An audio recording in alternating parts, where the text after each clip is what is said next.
સૌ ભારતવાસીઓને પ્રજાસત્તાક દિવસની હાર્દિક શુભકામનાઓ। આજે દિલ્હી ખાતે કર્તવ્ય પથ ઉપર તમામ રાજ્યોના ટેબ્લો પ્રદર્શન કરવામાં આવ્યું છે, ત્યારે આવો સૌ સાથે મળી માત્ર એક SMS થી ગુજરાતના ટેબ્લોને વિજેતા બનાવીએ। મિત્રો, અત્યારે આપણે 2 અને 3 રીતે ટેબ્લોને વોટ કરી શકીએ છીએ, પરંતુ સૌથી સરળતાથી જે ટેબ્લોને વોટ કરવાની રીત છે એ SMS થી છે।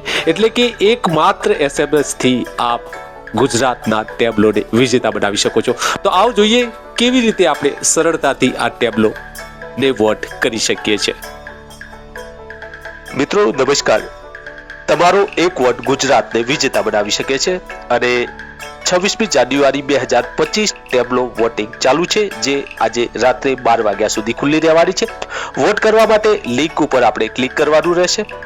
ક્લિક કર્યા પછી માય GOV પોલનો એક મેસેજ સીધો જ આપણા મેસેજ બોક્સમાં આવી જશે અને આપણા સિમના માધ્યમથી એનું જે સેન્ડ બટન છે SMS, એના ઉપર આપણે ક્લિક કરવાનું રહેશે। ક્લિક કરતાની સાથે માય GOV પોલ જે મેસેજ છે એ ત્યાં સેન્ડ થઈ જશે અને આપને એક કન્ફર્મેશન મેસેજ મળી જશે અને આપે સફળતાપૂર્વક વોટ કરી દીધો છે। આભાર। જય ભારત, વંદે માતરમ। આવો સૌ સાથે મળી વિડીયોને વધુમાં વધુ શેર કરી અને ગુજરાતના ટેબ્લોને વિજેતા બનાવીએ।